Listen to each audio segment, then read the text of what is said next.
know that you likely have a lot of questions about the ongoing manhunt and, of course, the FBI's response. So this morning, retired FBI supervisory special agent Lance Lysing joins us to answer some of those questions. So, Lance, thank you so much for taking the time. That picture is huge, isn't it? It is. It shows a break in the case. It also shows a lot of information about the individual.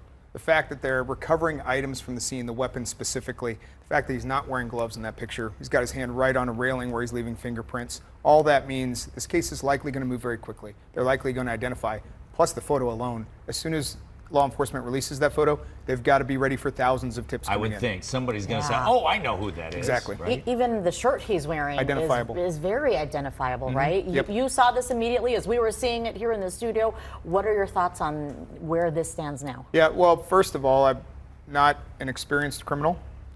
Initially, I mean, the fact that he's not wearing gloves, things like that. The dark clothing, that's something anybody would expect anybody to wear. The sunglasses, the hat, he's trying to fit in. But without those gloves, he's leaving a lot of evidence behind. It's going to be a lot of clues for law enforcement. You know, originally when this happened, everybody was like, oh, this has got to be a professional hit. That shot from 100 yards or 200 or whatever it is. But, I mean, you have what to say about that now that you see this picture. I was an FBI sniper for many years. Any sniper in any law enforcement agency, a 200-yard shot is not a difficult shot. You have to be experienced with a weapon. It's not elite training, I wouldn't say. And where the bullet strike hit, it was probably not exactly where the individual was aiming. Unfortunately, with good optics and the right weapon, anybody can make that shot. You know, we've talked about, well, the FBI was talking earlier about how they were able to track him down, all the evidence that they've been able to gather. What are some of the key pieces at this point that, you know, help them get these photos and be able to release them? Because we've tracked that suspect from the time he arrived on campus at 11:52 a.m. yesterday. Yeah. So the FBI, along with local law enforcement, that's their main focus right now. They've got that entire scene, and that scene has now stretched into, sounds like, into neighborhoods and into the woods. So all of that is a crime scene potentially. So and at a scene like that, whenever you have a mass shooting or a chaos in public, you're going to have personal items dropped and people are running. So it's probably littered with personal items. Some could be evidence, some could not be. The amount of cell phones out videoing it, as you see on social media, all that's evidence. So the FBI and law enforcement are asking the public to provide all those video pieces to them. All those are going to be good clues. Ring cameras from houses in the neighborhood, surveillance cameras from traffic stop light or red light cameras all that they're going to be using to track this individual. But it's not just cameras. There's a lot of other abilities law enforcement has to track individuals.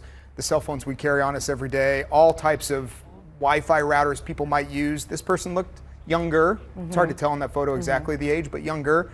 More than likely had a phone on him at the time, and if that's the case, that's more clues. The rifle alone, that will likely ID the individual with fingerprints and DNA alone.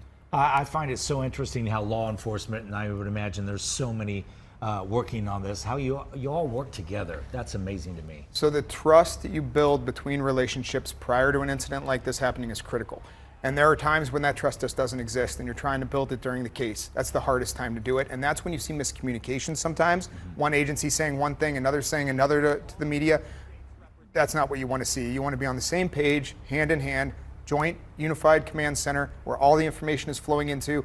And then you really are a powerful law enforcement agency using the public's help to bring this individual to justice. Which is what we're seeing right now, complete evidence of that.